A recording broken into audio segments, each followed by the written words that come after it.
आप जानते हैं कि वो कई सालों से भी आप काउंसलिंग करते हैं, तजुर्बा भी आपको बहुत सारा है। सीबीटी और पीबीटी में जो फ़र्क है वो क्यों वाज़ेह नहीं किया था? बच्चों को मालूम होता है कि ये सीबीटी है।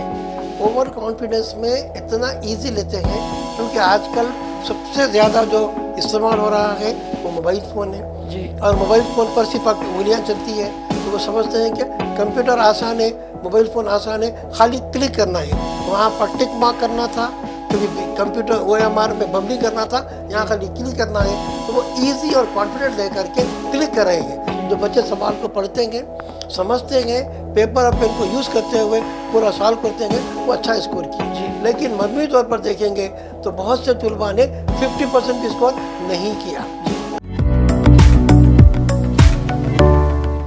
नाजरीन आदाब, सियासत टीवी के तालीमी प्रोग्राम सियासत का गाइडेंस में आपका इस्तकबाल है। मैं हूं आपका मेज़बान मोहम्मद नीर और मेरे साथ मौजूद है माहिर तालीम एम ए हमीद।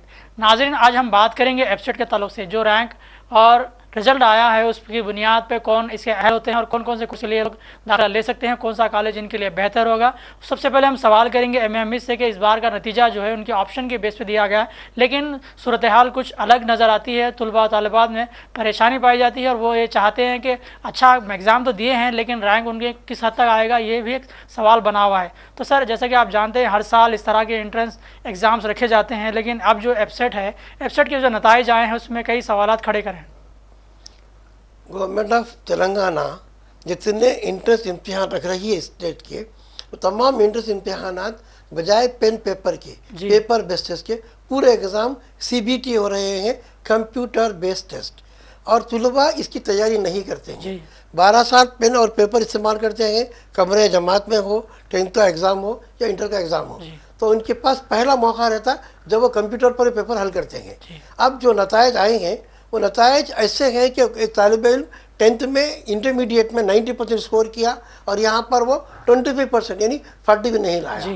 तो अक्सर ये तलबा की जो नाकाम रही बिलो 40 मार्क्स लाने की, उसकी बड़ी वजह यह है कि उन्होंने कंप्यूटर पर पूरे सवाल को ना पढ़ा ना समझा, बल्कि सिर्फ क्लिक किया। सर, आप जानते हैं कि वो कई सालों से भी आप काउंसलिंग करते हैं, तजुर्बा भी आपको बहुत सारा है। सीबीटी और पीबीटी में जो फ़र्क है वो क्यों वाज़ेह नहीं किया था? बच्चों को मालूम होता है कि ये सीबीटी है। ओवर कॉन्फिडेंस में इतना इजी लेते हैं क्योंकि आजकल सबसे ज़्यादा जो इस्तेमाल हो रहा है वो मोबाइल फ़ोन है और मोबाइल फ़ोन पर सिर्फ आपकी उंगलियां चलती है, तो वो समझते हैं कि कंप्यूटर आसान है, मोबाइल फ़ोन आसान है, खाली क्लिक करना है। वहाँ पर टिक मार्क करना था, कभी कंप्यूटर OMR में बबलिंग करना था, यहाँ खाली क्लिक करना है।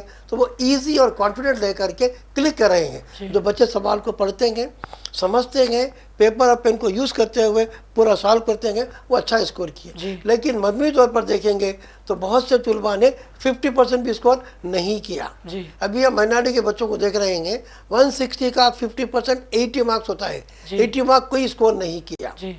तो इस तरीके से वो लोगों के पास प्लानिंग नहीं है, हिकमत अमली स्ट्रैटेजी नहीं है, उसकी वजह से वो लोग नाकाम हो रहे हैं या कम मार्क्स ला रहे हैं या फिर अच्छा स्कोर नहीं कर पा रहे हैं। यकीनन जो सूरत हाल पाई जाती है जिसमें उनकी नाकामी भी नज़र आती है, तो सबसे पहले शऊर बेदारी का जो मामला आता है वो नहीं किया गया, उन्हें अवेयरनेस नहीं है उनको किस तरह का एग्ज़ाम दिया जाए। हालांकि तैयारी के बुनियाद पर वो कुछ पढ़ते हैं और उसका ही इंतखाब करते हैं जवाब की बुनियाद पर। सब शऊर की जब बात आती है तो किस तरह हम पीछे हो जाते हैं, ख़ासकर इन लम्हात में। इंटरमीडिएट 10+2 ईयर किसी भी तालिब इल्म का फ्यूचर डिसाइडिंग ईयर है। यहाँ पर बच्चे इतने मैच्योर नहीं होते, लापरवाह ज़्यादा होते हैं। ख़ास तौर पर कॉमर्स स्ट्रीम के मैथ्स के बच्चे इजी लेना, सॉल्व नहीं करना, तो वो जो उनका एज फैक्टर है, साइकोलॉजिकली फैक्टर देखेंगे तो वो उनका एज फैक्टर जो उनको सीरियसनेस नहीं रहता, उसी वजह से बाज़ बच्चे इंटर में अच्छा स्कोर कर रहे हैं, बाज़ जेईई जबली को फोकस कर रहे हैं, एमसेट को क्वालिफाई नहीं कर रहे। तो मैथ्स में एमपीसी के बच्चे वैसे ही हैं, बाईपीसी में देखेंगे इंटर में अच्छा स्कोर कर रहे हैं, एमसेट को क्वालिफाई नहीं कर रहे, नीट को क्वालिफाई नहीं कर रहे। तो दो एग्ज़ाम अलग अलग है। एकेडमिक एग्ज़ाम इंटरमीडिएट का अलग है, इंट्रेंस एग्ज़ाम सीबीटी का अलग है, नेशनल लेवल का JEE अलग है और नीट अलग है। तो वो देखें, एकेडमिक में अच्छा परफॉर्म किए, स्टेट में कंप्यूटर पर प्रैक्टिस नहीं किए, नेशनल लेवल को फोकस नहीं किए, तीनों अलग अलग थे। तीनों के लिहाज से उनका मुजाहरा अलग अलग है। आप देखेंगे तालिब इल्म को, वो इंटरमीडिएट में 90 स्कोर करेगा, वो एमसेट में 40 भी नहीं लाएगा, नीट में 200 मार्क्स लाएगा, JEE में 40% लाएगा। तो ये जो उनका जो अलग अलग मुजाहरा है वो इम्तिहान की नोयत अलग अलग होने की वजह से जाहिर हो रहा है। तो सर हम यहाँ पे ये भी देखते हैं कि बहुत सारे एग्ज़ाम्स अलग अलग, जैसे कि आपने बताया कि कैटेगरीज वाइज डिवाइड होते हैं और पढ़ना भी उन्हें ज़रूरी है, लेकिन पढ़ने के दरमियान जो रास्ता अख्तियार करना है वो कौन सा रहेगा, कैसा पहुँच पाएंगे, उसकी जो है हिकमत अमली तैयार नहीं करते होगा। जी हाँ, इसका वाज़ेह जवाब ये है कि तालिब इल्म जैसे एग्जामिनेशन पैटर्न इम्तिहानी स्कीम से तैयारी करता है इंटरमीडिएट की, अगर वैसे ही वो एफसेट की भी तैयारी करे और कंप्यूटर पर प्रैक्टिस करें, चाहे मोबाइल फ़ोन हो, टैब हो, सिस्टम हो, उस पर प्रैक्टिस करें तो उसका मुजाहरा अच्छा होगा। नेशनल लेवल पर एनसीईआरटी के JEE मेंस, JEE एडवांस या नीट, तो स्टेट लेवल का अलग है, नेशनल लेवल का अलग है, एकेडमिक अलग है। इन तीनों के इम्तिहानी स्कीम जिसको हम बोलेंगे एग्जामिनेशन पैटर्न, उसके लिहाज से अगर वो प्लानिंग करके स्ट्रैटेजी बनाता है तो उसका मुजाहरा अच्छा होता है।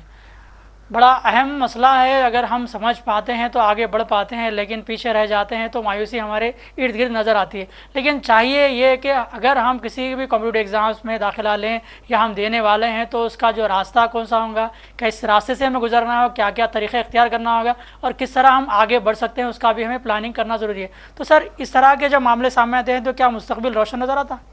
देखिए, रोशन मुस्तक़बिल की तैयारी के लिए बड़ी उम्मीदें लगाती है वालिदैन। जी हाँ, वालिदैन चाहते हैं कि बच्चा अच्छा इंजीनियर बने, सरपरस्त चाहते हैं कि बच्चा अच्छा डॉक्टर बने। बड़े सरपरस्त खुश होते हैं जब उनका मुजाहरा इंटरव्यू में बहुत अच्छा होता है 90%। जब वो उनकी खुशी मायूसी में मुब्तला हो जाती है जब उनका मुजाहरा एमसेट में कम होता है या नीट में कम होता है।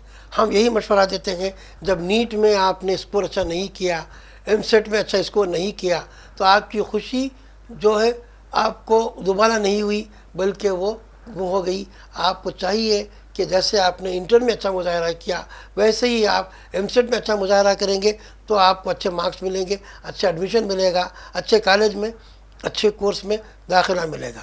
देखने में यह आता है कि इंटरमीडिएट के जो मार्क्स थे पहले वो एमसेट में 25% वेटेज दिया जाता था, अब वेटेज नहीं लेना भी एक बड़ी वजह है एमसेट के नताइज के मुजाहरे पर। जी तो सर हम ये भी देखते हैं कि सरपरस्ती जब वालिदैन करते हैं, रहनुमाई असातिज़ा करते हैं, उसके बाद नतीजा निकलता है मुजाहरे पर, तो ये सरपरस्ती जब करते हैं तो क्या उन लोग जायज़ा नहीं लेते हैं बच्चों का? देखिए, कोई सरपरस्त इतना मसरूफ़ रहता है कि वो बच्चे की फ़ीस की फ़िक्र करता, जी हाँ, बुकों की फ़िक्र करता, उसकी इसकी फ़िक्र नहीं होती कि क्या वो पेपर कैसा पढ़ रहा है। हर पेरेंट्स चाहे माँ हो या बाप हो वो एकेडमिक परफेक्ट नहीं होते। ये जिम्मेदारी बनती है स्टूडेंट की, ये जिम्मेदारी बनती है कॉलेज की, ये जिम्मेदारी बनती है लेक्चरर्स की, वो उसको गाइड करे। पेरेंट्स सिर्फ यहाँ पर एक पिलर ऐसा है जो सिर्फ उनकी फीडिंग करता है, फाइनेंशियली हेल्प करता है, फीस में मदद करता है, घर में उसकी निगरानी करता है। यकीनन सरपरस्ती जब होती है तो ये नहीं देखा जाता कि बच्चे का नताज क्या निकल आएंगे, बच्चे की जो है तैयारी कैसे होगी, बच्चा जो है किस मुजाहरे से आगे बढ़ेगा, कहाँ तक रैंक हासिल करेगा। वो तो फाइनेंशियली सपोर्ट करते हैं, लेकिन इस सवाल की बुनियाद पर अगर हम गौर करें तो सरपरस्त ये चाहे तो ये भी कर सकते हैं कि बच्चे का जो मुजाहरा है वो वक्तन फ़वक्तन किस तरह होता है उसका भी जायज़ा लें, हिकमत अमली तैयार करें ताकि वो बच्चा जो है आगे बढ़ते हुए कभी भी मायूस ना हो। तो सर हम अब मुजाहरे की बात करें तो इस बार जो रैंक आएगा तो वो रैंक की बुनियाद पर दाखिले किस तरह दिए जाएंगे, कौन कौन से कोर्स के लिए कौन अहल रखते हैं? हाँ, यहाँ पर जो पहले तेलंगाना में एमसेट था EAMCET, वो एम डाकर P आ गया, engineering, agriculture, pharmacy, common interest test, ये एफसेट हो गया।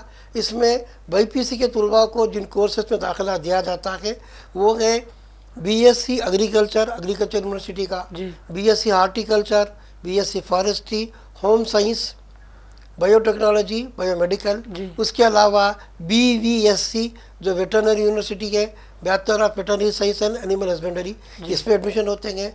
उसके बाद आता है pharmacy, B pharmacy 4 year course में, फार्मा D 6 ईयर कोर्स में, डॉक्टर इन फार्मेसी। फिर एक BSc नर्सिंग है, BSc नर्सिंग को भी एफसेट में कर दिया गया। इस तरीके से 3 अलग अलग काउंसिलिंग है, agriculture veterinary university, B pharmacy, pharma D और BSc नर्सिंग।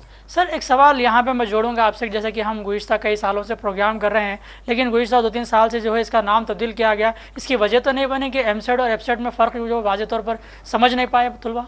ऐसा कुछ नहीं है। देखिए, पहले मेडिसन, एम जो था मेडिसन, MBBS, BDS, आयुष, वो एमसेट में थे।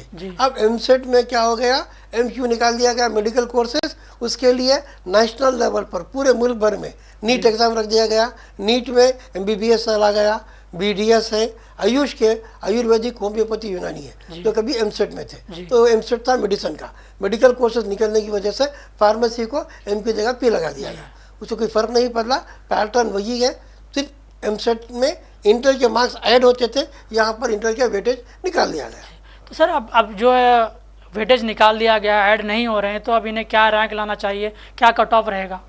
अब देखिए, नॉट क्वालिफाई की बात, जैसा कि बार बार आपने कहा कि मायूस कुन मुजाहिदे की बात है, MPC हो या BPC हो, कई तुलबा ने नॉर्मलाइज रैंकिंग को नहीं पढ़ा, स्कोर को नहीं किया। नॉर्मलाइज रैंकिंग में यह था कि पेपर को पूरा पढ़ना है, टाइम को पूरा इस्तेमाल करना है।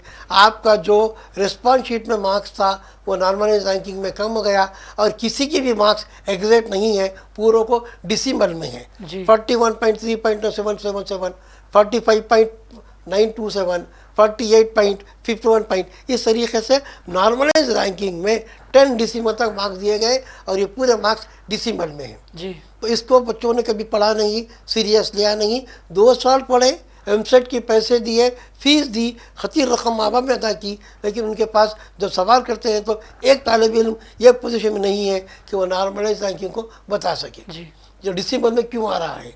तो इस तरीके से ज़रूरत इस बात की थी कि वो एमसेट की तैयारी प्रीवियस पेपर PYQ के साथ कंप्यूटर पर करें और देखें कि नॉर्मलाइज रैंकिंग क्या है।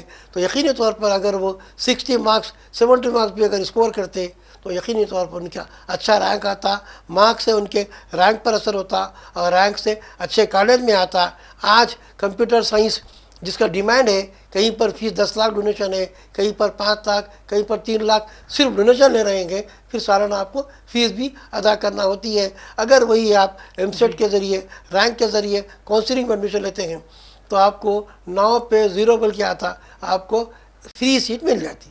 सर अब ये सूरत हाल पाई जाती है, जैसा कि नफ्सियाती जो है मामला भी नज़र आता है, तलबा हमेशा ये चाहते हैं कि अच्छा मुस्तकबिल उनका बने, लेकिन इस सूरत हाल में अगर वो नॉट क्वालिफाइड हो गए हैं तो उनके लिए रास्ते क्या निकल आएंगे आगे?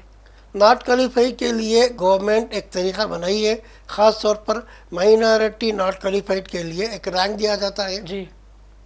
तेलंगाना एमसेट की तरफ से एक नोटिफिकेशन आता है, 1500 2000 जो भी फीस होती है 500 से 1200 तक आपको पे करना होता है। उसके बाद SSC का मीमो, इंटर का मीमो, आधार कार्ड देकर गवर्नमेंट पॉलिटेक्निक मासाब टैंक पर जी एस विद्या भवन है, वहाँ पर एमसेट का ऑफिस है, वहाँ पर अगर आप ये सबमिट करेंगे तो आपको 3 लाख के ऊपर रैंक मिलेगा, काउंसलिंग में मौका दिया जाएगा। लेकिन वाज़ेह तौर पर लिख दिया जाता है कि एमसेट नॉट क्वालिफाइड कैंडिडेट, एफसेट not qualified candidate are not eligible for fee reimbursement. फिर आपको फीस देना ही होता, काउंसलिंग भी अटेंड करेंगे, सीट भी लेंगे काउंसलिंग से, वहाँ पर आपको रिएम्बर्स नहीं होगा, सिर्फ डोनेशन नहीं लगेगा, अच्छे कॉलेज में अच्छे कोर्स में नहीं मिलेगा, दूसरे कॉलेज में गवर्नमेंट की काउंसलिंग फीस पर जो कॉलेज की फीस है उस पर आपको दाखिला होगा। सर इस तरह के जब मौके निकल आते हैं, जैसा कि आपने बताया कि अगर उन्हें प्रेफरेंस दिया जाता है एक रैंक देकर, क्या उनका मुस्तकबिल भी ऐसे आगे बढ़ेगा? देखिए, बात मुस्तकबिल की ऐसी है कि यहाँ पर तालिब इल्म को सख्त मेहनत करना है जी। इंजीनियरिंग में दाखिला हासिल करना अहम नहीं है, इंजीनियरिंग के 4 साल में अच्छी पढ़ाई करना, अच्छे मार्क्स लाना और जॉब इंडस्ट्री के लिए एलिजिबल होना। हाँ। बाद बच्चे इंजीनियरिंग करते बैकलॉग रह जाते, बाद बच्चे इंजीनियरिंग की डिग्री रहते टीचिंग में आ जाते। तो ज़रूरत है कि आप इंजीनियरिंग की तालीम भी अच्छी करें। आज का दौर ना टेक्निकल है ना स्कोप का है, आज का दौर स्किल का है। नए नए बच्चे ऐप्स डाउनलोड कर रहे हैं, अलग अलग तरीके से अपना वेबसाइट बना रहे हैं। अगर वो काम करेंगे तो यकीनी तौर पर अच्छे इंजीनियर बनेंगे, अच्छे डॉक्टर बनेंगे, अच्छे फार्मेसिस्ट करेंगे, अच्छे कॉलेज में तो आपका प्लेसमेंट भी अच्छा होगा, फ्यूचर भी अच्छा होगा। एक ई जो एजुकेशन कंप्लीट होगा तो दूसरा ई एम्प्लॉयमेंट भी आपको अच्छा फराहम करेगा। यकीनन सवाल एक है लेकिन कई जवाब निकल आते हैं। जब जवाब निकल आते हैं तो आपके लिए रास्ते भी निकल आते हैं, आप जो चाहे मंजिल की तरफ बढ़ सकते हैं और साबित कदमी के साथ अपनी ज़िंदगी गुजार सकते हैं। सर हम एफसेट की बात कर रहे हैं, तो एफसेट के ताल्लुक से ये बताइए कि जो कोर्सेज रखे जाते हैं तो उसका मुस्तकबिल कैसा रहेगा और क्या फ्यूचर बढ़ सकता है? एफसेट इसलिए रखा गया कि आप अच्छा रैंक लाएँ और अच्छे कॉलेज में गवर्नमेंट की फीस या फ्री सीट पर दाखिला लें। बगैर एमसेट के भी आप एडमिशन ले सकते हैं, चाहे वो इंजीनियरिंग हो, फार्मेसी हो, उसके लिए आपको डोनेशन लगता है, फ़ी लगती है, मैनेजमेंट कोटे में होती है। 70% सीट जो फुल होती है वो एमसेट की काउंसलिंग से होती है, 30% जो होती है वो कॉलेज वाले अपने मैनेजमेंट कोटे में देते हैं। सर, अब जब काउंसलिंग की बात आ रही है तो कौन कौन से ऐसे दस्तावेज़ात होते हैं जो रखना ज़रूरी है इनके लिए, और फ्री सीट के लिए क्या रहेगा? सबसे पहले एकेडमिक सर्टिफिकेट में आपको 1st से 10th तक का बोनाफाइड होना, 10th का मीमो होना, इंटरमीडिएट का बोनाफाइड, इंटरमीडिएट का मीमो, इंटरमीडिएट की टीसी होना, आपका एफसेट का हॉल टिकट और एफसेट का रैंक कार्ड। इनकम माइनॉरिटी है तो माइनॉरिटी का सर्टिफिकेट। सबसे अहम है आपका इनकम सर्टिफिकेट। आप इनकम सर्टिफिकेट रीएम्बर्समेंट लिखा कर लाएंगे और काउंसलिंग में वेरिफिकेशन पर रीएम्बर्समेंट यस कर देगा तो आपको फ्री सीट मिलेगी। उसके बाद आपको कास्ट सर्टिफिकेट तो बीसीई का लगाना होगा, आधार कार्ड स्टूडेंट का लगाना होगा, पेरेंट का लगाना होगा। ये बेसिक इंफॉर्मेशन है, जो डॉक्यूमेंट है जो आपको लगाना होगा इंक्लूजन में। सर, हम देखते हैं कि काउंसलिंग के वक्त जैसे कि मुकम्मल जो जानकारी आपने दी है उसमें दस्तावेज़ात की बहुत ज़रूरत है, सर्टिफिकेट्स की, तो उसकी चेकलिस्ट कैसे बनाएं हम, और क्या कहीं ऐसा ना हो कि वो जो काउंसलिंग की डेट चले जाए और हमें दाखिला ना मिले? देखिए, ये तो हम डॉक्यूमेंट बताएंगे। तरीका ये होता है कि एफसेट के कन्वीनर की जानिब से एक नोटिफिकेशन जारी होता है, काउंसलिंग नोटिफिकेशन। उसमें आपको सबसे पहले फीस पेमेंट करना होगा, that is called counselling process fee. अगर आप काउंसलिंग प्रोसेस फ़ी पे करते हैं तभी आप काउंसलिंग अटेंड कर सकते। उसके बाद ही मरहला आता है ये डॉक्यूमेंट्स को वेरिफिकेशन करवाने का। फिजिकल वेरिफिकेशन कराने के लिए हेल्पलाइन सेंटर बनाए जाते हैं जहां पर आपको सर्टिफिकेट वेरिफिकेशन करवाना होगा। सर्टिफिकेट वेरिफिकेशन करवाने के बाद तीसरा मरहला होगा वेब ऑप्शन का, जब कॉलेज को कोर्स को ऑप्ट करना होगा। तो 3 मरहले होते हैं। नोटिफिकेशन आता है, काउंसलिंग के प्रोसेस फी करना होता है, सर्टिफिकेट वेरिफिकेशन होता है, HLC हेल्पलाइन सेंटर बनाए जाते हैं। जैसे AG कॉलेज है, निज़ाम कॉलेज है, उस्मान यूनिवर्सिटी है, मासाब टैंक है। यहाँ पर आपको सर्टिफिकेट वेरिफिकेशन कराने के बाद वेब ऑप्शन, कॉलेज का नाम, कोर्स का नाम, कौन से कॉलेज में कौन से कोर्स में लेंगे डालना होता है।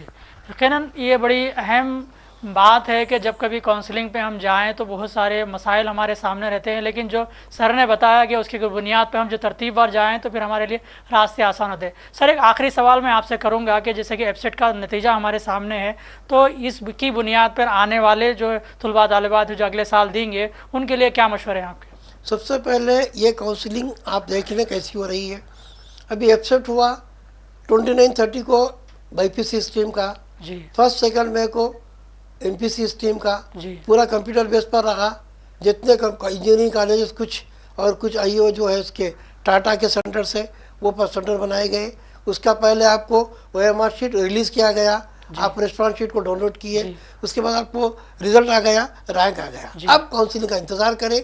इसके बाद नेक्स्ट ईयर के बच्चे जो हैं वो इम्तिहान की अच्छी तैयारी करें। अब जो बच्चे पास हो गए, नॉट क्वालिफाई है, वो काउंसलिंग का इंतजार करते हुए काउंसलिंग में जाएं, और बच्चे जो 2nd ईयर में गए हैं वो एमसेट की अच्छी तैयारी करें। और सरपरस्तों के लिए क्या मशवरा है आपका? सरपरस्तों के लिए मशवरा है कि वो बच्चे कितना सीरियस है और कितना इंटरेस्ट ले रहे हैं उस पर भी नज़र रखें। बाज़ दफ़ा पेरेंट्स ये समझते हैं कि हम 74 में एडमिशन दिला दिए, 1 लाख पे कर दिए, सीट आ जाती। ऐसा बिल्कुल नहीं है। हर कॉलेज वाला 1 या 2 बैच अच्छे पढ़ाता है। कई बैचेस जो फेल हो जाते हैं उनको नहीं बताते, वो सिर्फ टॉपर को और फर्स्ट को बताते हैं, टॉपर्स को बताते हैं, फेलियर्स को नहीं बताते। तो लिहाजा आप कॉलेज पर भरोसा ना करें, बल्कि आप स्टूडेंट की अच्छी तैयारी करें, उस पर नज़र रखें कि उसका परफॉर्मेंस कैसा है और ख़ास तौर पर फाइनल एग्ज़ाम में उसने कैसा स्कोर लिया।